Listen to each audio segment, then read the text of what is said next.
ಗುರುರ್ಬ್ರಹ್ಮ ಗುರುರ್ವಿಷ್ಣು ಗುರುರ್ದೇವೋ ಮಹೇಶ್ವರಃ ಗುರುಃ ಸಾಕ್ಷಾತ್ ಪರಂ ಬ್ರಹ್ಮ ತಸ್ಮೈ ಶ್ರೀ ಗುರವೇ ನಮಃ. ವೀಕ್ಷಕರಿಗೆ ನಮಸ್ಕಾರ.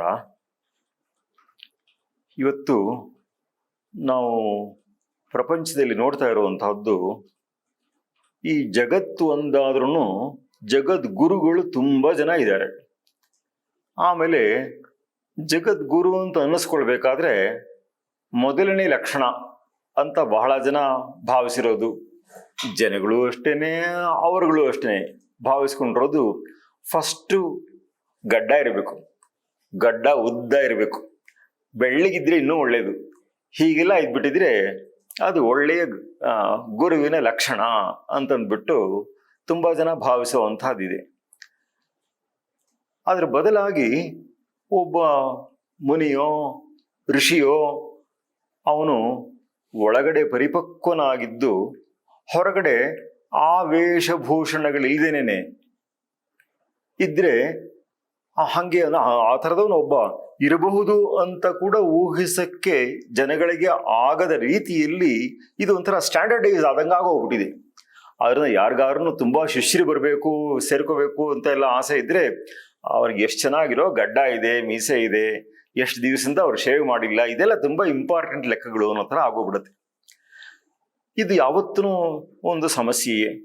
ನಾವು ಯಾವುದಕ್ಕಾದ್ರೂ ಒಂದು ವೇಷ ಹೀಗಿದ್ರೆ ಚೆನ್ನಾಗಿರುತ್ತೆ, ಹೀಗೆ ಕಂಡ್ರೆ ಚೆನ್ನಾಗಿರುತ್ತೆ ಅಂತ ನಾವು ಒಂದು ಲೆಕ್ಕವನ್ನು ಹೇಳಿದ್ರೆ, ಬರೀ ಆ ಹೊರಗಡೆ ಲೆಕ್ಕವನ್ನು ಮಾತ್ರ ಅನುಕರಣೆ ಮಾಡುವಂತಹ ಅವರ ಸಂಖ್ಯೆ ಬಹಳ ಬೇಗ ಅಭಿವೃದ್ಧಿ ಆಗ್ಬಿಡುತ್ತೆ.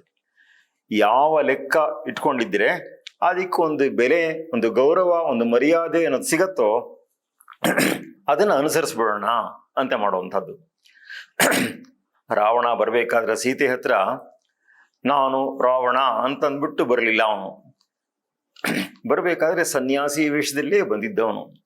ಯಾಕೆಂದ್ರೆ ಆ ಬ್ರ್ಯಾಂಡ್ಗೆ ಒಂದು ಬೆಲೆ ಇದೆ.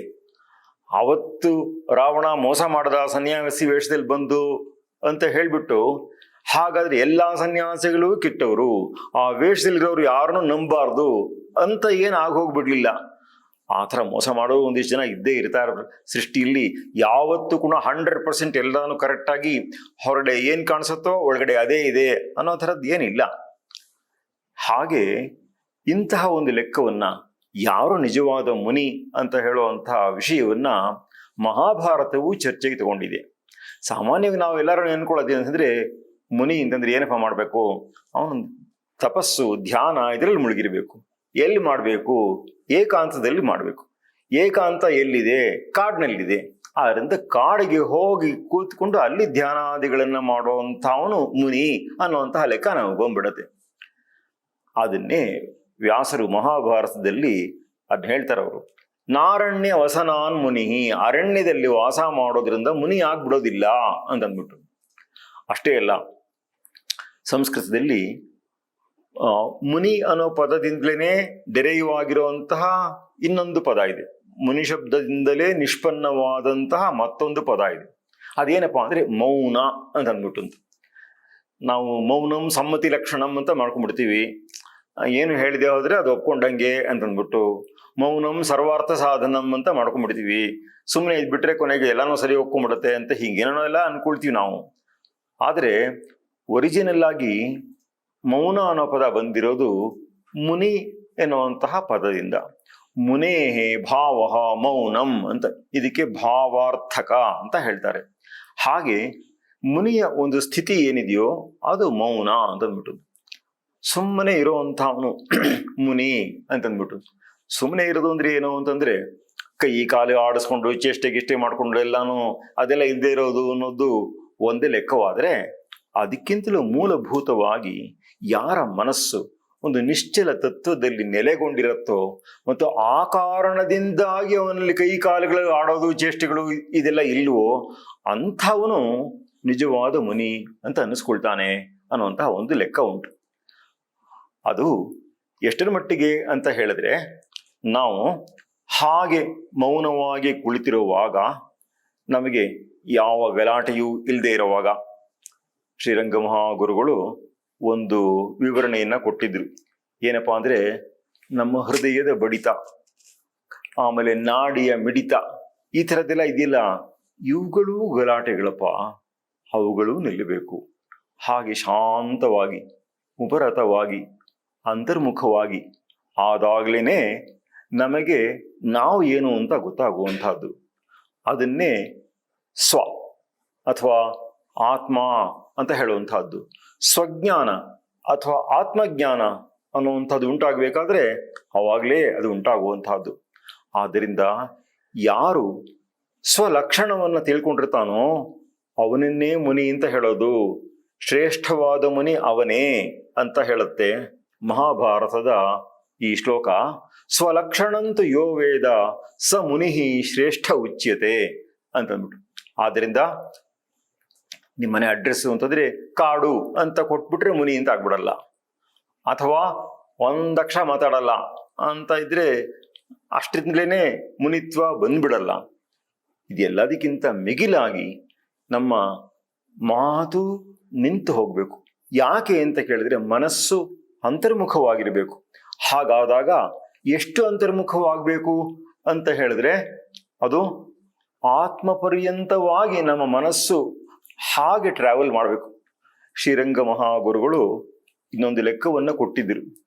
ಮನಸ್ಸಿಗೆ ಹರಿಯುವುದು ಎನ್ನುವುದೇ ಸ್ವಭಾವವಾಗಿದ್ದ ಪಕ್ಷೆ ಅದನ್ನು ಹೊರಕ್ಕೆ ಹರಿಯುವಂತೆ ಮಾಡದೇನೆ ಅದನ್ನು ತಡೆದ ಪಕ್ಷದಲ್ಲಿ ಅದು ಒಳಮುಖವಾಗಿ ಹರಿಯದೆ ಇನ್ನೇನು ಅಂತಂದ್ಬಿಟ್ಟು ಕೇಳಿದ್ರು. ಹಾಗಾಗಿ ಅದು ಹೊರಮುಖವಾಗಿ ಚೆಲ್ಲಿ ಹರಿದು ಹಂಚಿ ಹೋಗದಂತೆ ಮಾಡದೆ ಆ ಶಕ್ತಿಯನ್ನ ಅಡಗಿಸಿಕೊಂಡು ನಮ್ಮ ಮನಸ್ಸನ್ನ ಅಂತರ್ಮುಖವಾಗಿ ಮಾಡಿಕೊಂಡ ಪಕ್ಷದಲ್ಲಿ ಇವತ್ತೆಲ್ಲ ನಾಳೆ ಅದು ಒಳಮುಖವಾದ ಪ್ರಯಾಣದ ಗುರಿಯ ಸ್ಥಾನ ಏನಿದೆಯೋ ಅಂತಹ ಆತ್ಮವಸ್ತು ಅಲ್ಲಿ ತನಕ ಅದು ಹೋಗಲೇಬೇಕು. ಮತ್ತು ಅದೇನೇ ಚೆನ್ನಾಗಿ ಅಭ್ಯಾಸವಾಗಬೇಕು, ಊರಬೇಕು. ಯೋಗ ತಾರಾವಳಿಯಲ್ಲಿ ಇದನ್ನ ಅಭ್ಯಾಸ ಶೂರ ಅಂತ ಕರೀತಾರೆ. ಹಾಗೆ ಮನಸ್ಸಿಗೆ ಅಂತರ್ಮುಖವಾದ ಹಾದಿಯಲ್ಲಿ ಹೋಗಿ ಹೋಗಿ ಹಾದು ಹಾದು ತನ್ನ ನೆಲೆಯನ್ನ ಮುಟ್ಟಿ ಬರುವಂತಹದ್ದು ಯಾವತ್ತೋ ಒಂದ್ ದಿವಸ ಆಯ್ತು ಅಷ್ಟೇನೆ ಅಂತ ಆಗದೇನೆ ಚೆನ್ನಾಗಿ ಈ ದಾರಿಯನ್ನು ನಾನು ಬಲ್ಲೆ, ನನ್ನ ಮನಸ್ಸು ಈ ದಾರಿಯಲ್ಲಿ ಸಲೀಸಾಗಿ ಹೋಗುತ್ತೆ ಅನ್ನುವಂತಹ ರೀತಿಯಲ್ಲಿ ಆದ ಪಕ್ಷದಲ್ಲಿ ಅಂಥವನು ಸ್ವಲಕ್ಷಣಜ್ಞ ಅಂತ ಆಗ್ತಾನೆ. ಅವನು ತನ್ನ ಲಕ್ಷಣ ಏನು ಅನ್ನೋದನ್ನ ಬಲ್ಲವನಾಗ್ತಾನೆ. ಅಂಥವನ್ನೇ ಶ್ರೇಷ್ಠವಾದ ಮುನಿ ಅಂತ ಕರೆಯೋದು. ಮಿಕ್ಕವ್ರನ್ನೂ ಮುನಿ ಅಂತ ಕರೀತಾರೆ, ಆ ಗುರಿಯನ್ನ ಮುಟ್ಟಿಲ್ದೇ ಇರುವಂಥವ್ರನ್ನೂ ಕರೀತಾರೆ. ಅದೆಲ್ಲ ಸ್ವಲ್ಪ ಗೌಣ ಅರ್ಥ ಅಂತ. ಇಂಗ್ಲಿಷ್ನಲ್ಲಿ ಇದನ್ನ ಸೆಕೆಂಡರಿ ಸೆನ್ಸ್ ಅಂತ, ಪ್ರೈಮರಿ ಸೆನ್ಸ್ ಅಂತ ಅಲ್ಲ, ಸೆಕೆಂಡರಿ ಸೆನ್ಸ್ ಅಂತಂದ್ಬಿಟ್ಟು ಅಂದ್ರೆ ಇಟ್ಕೊಳ್ಬಹುದು. ಯಾಕೆಂದ್ರೆ ಅದೇ ರೋಡಲ್ಲೇ ಹೋಗ್ತಾ ಇರೋದ್ರಿಂದ ಆ ಲಕ್ಷಣವನ್ನು ನಾವು ಹೇಳ್ಬೋದು, ಅವ್ರಿಗೂ ಅಪ್ಲೈ ಮಾಡ್ಬೋದು. ಬಟ್ ಪವರ್ಫುಲ್ ಆಗಿ, ಕರೆಕ್ಟ್ ಆಗಿ, ಫುಲ್ ಆಗಿ ಅದು ಅಪ್ಲೈ ಆಗೋದು ಯಾವನಿಗೆ ಅಂತ ಹೇಳಿದ್ರೆ ಯಾವನು ಆತ್ಮಲಕ್ಷಣವನ್ನ ಸ್ವಲಕ್ಷಣವನ್ನ ತಿಳ್ಕೊಂಡಿರ್ತಾನೋ ಅಂಥವನಿಗೆ ಅನ್ನುವಂತಹ ಲೆಕ್ಕ ಇಲ್ಲಿ ನಮಗೆ ಸ್ಪಷ್ಟವಾಗಿ ಸಿಗತ್ತೆ. ಅಷ್ಟೇ ಅಲ್ಲದೇನೆ ವ್ಯಾಸರು ಇನ್ನೊಂದು ಮಾತು ಹೇಳ್ತಾರೆ. ಈ ಮಾತು ಸ್ವಲ್ಪ ವಿಚಿತ್ರನೇ. ಅದಕ್ಕೂ ಇದಕ್ಕೂ ಏನ್ರಿ ಸಂಬಂಧ ಅಂತ ನಾವು ಕೇಳಬಹುದಾದಂತಹ ಒಂದು ಮಾತು. ಏನು ಅಂತ ಕೇಳಿದ್ರೆ, ಸರ್ವಾರ್ಥಾನಾಂ ವ್ಯಾಕರಣಾತ್ ವೈಯಾಕರಣ ಉಚ್ಯತೆ ಅಂತ. ಅವನೇ ವೈಯಾಕರಣ ಅಂತಂದ್ಬಿಟ್ಟು. ಸಾಮಾನ್ಯವಾಗಿ ಯಾರು ಗ್ರಾಮರಲ್ಲಿ ಸ್ಪೆಷಲೈಸ್ ಮಾಡ್ಕೊಂಡಿರ್ತಾರೋ ಅಂಥವ್ರನ್ನ ವೈಯಾಕರಣ ಅಂತ ಕರೆಯುವಂಥದ್ದು. ವೈಯಾಕರಣನ ಪುತ್ರನಾದರೆ ವೈಯಾಕರಣಿ ಅಂತ ಕರೆಯುವಂತಹದ್ದು. ಬಹಳ ಜನ ಮಿಕ್ಸಪ್ ಮಾಡ್ಕೊಂಡ್ಬಿಡ್ತಾರೆ ಈ ಪದಗಳನ್ನ. ಅಂತೂ ವೈಯಾಕರಣ ಅಂತ ಹೇಳಿದ್ರೆ ಯಾವನು ವ್ಯಾಕರಣದಲ್ಲಿ ಸ್ಪೆಷಲಿಸ್ಟ್ ಆಗಿದಾನೋ ಅಂಥವನು ಅನ್ನುವಂತಹ ಲೆಕ್ಕ. ಏನು ಹಂಗಂದ್ರೆ, ಇವಾಗ ಯಾರಾದ್ರೂ ಮುನಿಗಳು ತಪಸ್ಸು ಮಾಡಿದ್ರು, ಆತ್ಮಜ್ಞಾನವನ್ನು ಸಂಪಾದಿಸಿದ್ರು ಅಂತ ಹೇಳಿದ್ರೆ ಅವರಿಗೆ ಗ್ರಾಮರ್ ತುಂಬ ಚೆನ್ನಾಗಿ ಬರುತ್ತೆ ಅಂತ ಅರ್ಥನಾ? ಹಾಗೆ ನೋಡಿದ್ರೆ ಋಷಿಗಳ ಮಾತಿನಲ್ಲೇನೆ ಸ್ವಲ್ಪ ಗ್ರಾಮರ್ ಮಿಸ್ಟೇಕ್ಸ್ ಅಲ್ಲಿ ಇಲ್ಲಿ ಬರುವಂಥದ್ದು ಉಂಟು.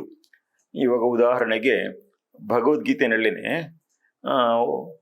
ಒಂದು ಮಾತು ಬರುತ್ತೆ, ಅದು ಪಾಣಿನಿ ವ್ಯಾಕರಣದ ನಿಯಮದ ಪ್ರಕಾರ ಸರಿಯಾಗಿಲ್ಲ ಅದು. ಹಾಗಾದ್ರೆ ಕೃಷ್ಣನಿಗೆ ಕರೆಕ್ಟಾಗಿ ಗ್ರಾಮರ್ ಬರ್ತಿರ್ಲಿಲ್ಲ ಅಂತಾನೋ ಅಥವಾ ಬರ್ದಿಟ್ಟ ವ್ಯಾಸರಿಗೆ ಸರಿಯಾಗಿ ಗ್ರಾಮರ್ ಬರ್ತಾ ಇರಲಿಲ್ಲ ಅಂತಾನೋ ಅಂತ ನಾವು ಪ್ರಶ್ನೆ ಕೇಳ್ಬೋದಲ್ವಾ? ಏನದು ಎಕ್ಸಾಂಪಲು ಕೊಡ್ಬೋದು, ಬೇಕಷ್ಟೇ ಎಕ್ಸಾಂಪಲ್ ಕೊಡ್ಬೋದು. ಒಂದು ಎಕ್ಸಾಂಪಲ್ ಅಂದರೆ ನಿವಸಿಷ್ಯಸಿ ಮಯ್ಯೇವ ಅಥವಾ ಊರ್ಧ್ವಂನ ಸಂಶಯ ಅಂತ ಬರುತ್ತೆ. ನಿವಸಿಷ್ಯಸಿ ಅನ್ನೋ ಪದ ಇದೆ, ಅದು ವ್ಯಾಕರಣ ರೀತಿಯ ತಪ್ಪು. ನಿವತ್ಸ್ಯಸಿ ಅಂತಲೇ ಹೇಳಬೇಕಾಗತ್ತೆ. ಅದನ್ನ ನಿವಸಿಷ್ಯಸಿ ಅಂತ ರೂಪ ಆಗೋದಿಲ್ಲ.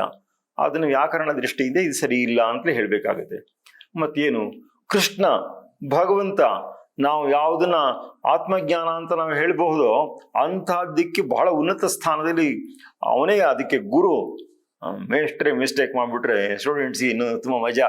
ಒಬ್ಬ ಮೇಷ್ಟ್ರಿಗೆ ಆಗಲ್ಲ ಬಿಡೋ ಅಂತ ಅಂದ್ಬಿಟ್ಟು ಮೇಷ್ಟ್ರು ಕ್ಲಾಸ್ನಲ್ಲಿ ಮ್ಯಾಥಮೆಟಿಕ್ಸ್ ಮಾಡ್ತಿರ್ಬೇಕಾದ್ರೆ ಯಾವ್ದಾದ್ರು ಒಂದು ಪ್ರಾಬ್ಲಮ್ನಲ್ಲಿ ಅವರಿಗೆ ಮಧ್ಯದಲ್ಲಿ ಕನ್ಫ್ಯೂಷನ್ ಆಗೋಗ್ಬಿಟ್ಟು ಅವ್ರನ್ನ ಏನಾಗೋಯ್ತು ಹಿಂಗೆ ಅಂತ ಬೋರ್ಡ್ ನೋಡ್ತಾ ನಿಂತ್ಕೊಂಡ್ಬಿಟ್ರೆ ಹುಡುಗರಿಗೆಲ್ಲ ಬಹಳ ಸಂತೋಷ ಆಗ್ಬಿಡುತ್ತೆ. ಯಾಕೆಂದ್ರೆ ಮೇಷ್ಟ್ರಿಗೆ ಸರಿಯಾಗಿ ಸಾಲ್ವ್ ಮಾಡೋಕ್ಕಾಗಲಿಲ್ಲ, ಆದ ಪರೀಕ್ಷೆಯಲ್ಲಿ ನಂಗೆ ಇದನ್ನ ಆನ್ಸರ್ ಮಾಡೋಕ್ಕಾಗಲಿಲ್ಲ ಅಂದರೆ ಏನು ಭಯವಿಲ್ಲ ಅಂತಂದ್ಬಿಟ್ಟು ನಂದೇನು ತಪ್ಪಿಲ್ಲ ಅನ್ನೋ ಒಂದು ಕಾನ್ಫಿಡೆನ್ಸ್ ಬಂದ್ಬಿಡುತ್ತೆ. ಹಾಗೆ ಇಲ್ಲಿ ಗುರುವಾದವನೇ ತಪ್ಪು ಮಾಡಿಬಿಟ್ರೆ ಹೆಂಗೆ ಅಂತ. ಆದ್ರಿಂದ ಇಲ್ಲಿ ಕರೆಕ್ಟಾಗಿ ತಿಳ್ಕೊಳ್ಬೇಕಾದ್ದೇನೆಂದ್ರೆ ಇಲ್ಲಿ ಹೇಳ್ತಾ ಇರೋವಂತಹದ್ದು ಈ ವ್ಯಾಕರಣವಲ್ಲ, ಉಪನಿಷತ್ತಲ್ಲೂ ಒಂದು ವ್ಯಾಕರಣ ಬರುತ್ತೆ. ಅದೇನು ಹೇಳುತ್ತೆ ಅಂದ್ರೆ ಇದು ಛಾಂದೋಗ್ಯ ಉಪನಿಷತ್ತಲ್ಲಿ ಬರುತ್ತೆ. ನಾಮರೂಪೇ ವ್ಯಾಕರವಾಣಿ ಅಂತಂದ್ಬಿಟ್ಟು ಅಂತ. ಅದು ನಾಮ ಮತ್ತು ರೂಪಗಳನ್ನ ವ್ಯಾಕರಿಸುವುದು ಅನ್ನುವಂತಹ ವಿಷಯನ ಹೇಳುತ್ತೆ. ಏನ್ ಹಂಗಂದ್ರೆ ಅಂತಂದ್ರೆ ನೋಡಿ, ಸಂಸ್ಕೃತದಲ್ಲಿ ವ್ಯಾಕೃತಿ ವ್ಯಾಹೃತಿ ಅಂತ ಎರಡು ಪದಗಳಿದೆ. ವ್ಯಾಹೃತಿ ಅಂತ ಹೇಳಿದ್ರೆ ಉಚ್ಚಾರಣೆ ಮಾಡುವಂಥದ್ದು. ನಾವು ಸಂಧ್ಯಾ ವಂದನೆ ಮಂತ್ರಗಳಲ್ಲಿ ಸಪ್ತ ವ್ಯಾಹೃತಿಗಳು ಅಂತೆಲ್ಲ ಹೇಳ್ತೀವಲ್ವಾ, ಭೂ ಭೂವ ಸುವಹ ಹಿಂಗೆಲ್ಲ ಹೇಳ್ತೀವಲ್ಲ, ಸಪ್ತ ವ್ಯಾಹೃತಿಗಳು ಅಂತ ಬರುತ್ತೆ ಇದರಲ್ಲಿ. ವ್ಯಾಹೃತಿ ಅಂತಂದ್ರೆ ಹಾಗೆ ಉಚ್ಚಾರಣೆ ಮಾಡುವಂಥದ್ದು. ವ್ಯಾಕೃತಿ ಅಂತಂದ್ರೆ ಅದೇ ಕ್ರಿಯೆಯಾಗಿ ಮಾಡುವಂಥದ್ದು. ಬ್ರಹ್ಮ ಸೃಷ್ಟಿ ಮಾಡ್ಬೇಕಾದ್ರೆ ಏನು ಕಷ್ಟಪಡಲಿಲ್ಲ, ಅವನು ಸುಮ್ಮನೆ ಭೂಹು ಅನ್ನಂತೆ ಭೂಮಿ ಸೃಷ್ಟಿಯಾಯಿತಂತೆ. ಅಲ್ಲಿ ಅವನ ವ್ಯಾಹೃತಿಯೇ ವ್ಯಾಕೃತಿ ಆಗೋಯ್ತು, ಹಾಗಿರುವಂತಹದ್ದು. ಮತ್ತು ಮೊದಲು ಎಲ್ಲಾನು ಕೂಡ ಅನ್ಡಿಫರೆನ್ಶಿಯೇಟೆಡ್ ಮಾಸ್ ಅನ್ನೋಂಥದ್ದಾಗಿರುವಂತಹದ್ದು. ಆಮೇಲೆ ಬರ್ತಾ ಬರ್ತಾ ವಿಂಗಡಣೆಯಾಗಿ ಬರುವಂತಹದ್ದು, ನಾಮ ಮತ್ತು ರೂಪ ಅನ್ನೋ ರೀತಿಯಲ್ಲಿ ಬರುವಂತಹದ್ದಕ್ಕೆ ಮೂಲ ವ್ಯಾಕರಣ ಅಂತ ಹೇಳುವಂತಹದ್ದು. ಹಾಗೆ ಇದನ್ನೇ ಛಾಂದೋಗ್ಯೋಪನಿಷತ್ತು ನಾಮರೂಪೇ ವ್ಯಾಕರವಾಣಿ ಅಂತ ಹೇಳುವಂತಹದ್ದು. ಹೀಗೆ ಈ ರೀತಿಯಾದಂತಹ ವ್ಯಾಕರಣ ಅಂದ್ರೆ ಅದು ಪರಬ್ರಹ್ಮ ಮೂಲವಾಗಿ ಹೊರಟಿರುವಂತಹ ಸೃಷ್ಟಿಯ ವೈವಿಧ್ಯವೇನು ಅನ್ನೋದನ್ನ ತಿಳಿದುಕೊಂಡು ಅದು ಯಾವ ಬಗೆಯಲ್ಲಿ ಸೃಷ್ಟಿ ವಿಸ್ತಾರವಾಗ್ತಾ ಇದೆ, ಮುಂದುವರಿತಾ ಇದೆ ಅನ್ನೋದನ್ನ ತಿಳ್ಕೊಳ್ಳುವಂತಹದ್ದೇನೆ ಇಲ್ಲಿಯ ವ್ಯಾಕರಣ ಅಂತಂದ್ಬಿಟ್ಟು.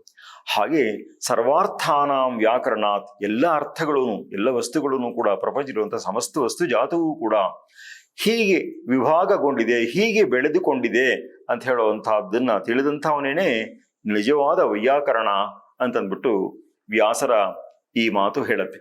ಆದ್ದರಿಂದ ಹೀಗೆ ಶ್ರೇಷ್ಠನಾದಂತಹ ಮುನಿ ಅವನು ಬರೀ ಮೌನದಿಂದಲ್ಲ, ಬರೀ ಅರಣ್ಯವಾಸದಿಂದಲ್ಲ, ಆದರೆ ಸ್ವಲಕ್ಷಣವನ್ನ ಆತ್ಮಜ್ಞಾನವನ್ನ ಪಡೆದಿರೋದ್ರಿಂದ ಅವನು ಮುನಿ ಅಂತ ಅನಿಸ್ಕೊಳ್ತಾನೆ.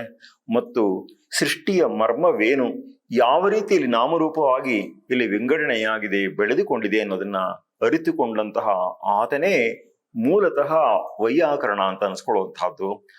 ಅದೇ ಕೆಲಸವನ್ನೇ ಶಬ್ದ ಪ್ರಪಂಚದಲ್ಲಿ ಮಾಡುವಂಥವನು ವೈಯಾಕರಣ ಅಂತ ಅನ್ನಿಸ್ಕೊಳ್ಬಹುದು. ಹೀಗೆ ಒಬ್ಬ ಶ್ರೇಷ್ಠ ಮುನಿಯ ಲಕ್ಷಣವೇನು ಅನ್ನೋದನ್ನ ಮಹಾಭಾರತ ಹೇಳೋದನ್ನ ನಾವಿಲ್ಲಿ ಗಮನಿಸಿದೀವಿ. ನಮ್ಮ ಮುಂದೆ ಎಂತಹ ದೊಡ್ಡ ಆದರ್ಶಗಳನ್ನ ನಮ್ಮ ದೇಶದ ಮಹಾಜ್ಞಾನಿಗಳು ಇಟ್ಟಿದ್ದಾರಲ್ಲವೇ. ನಮಸ್ಕಾರ.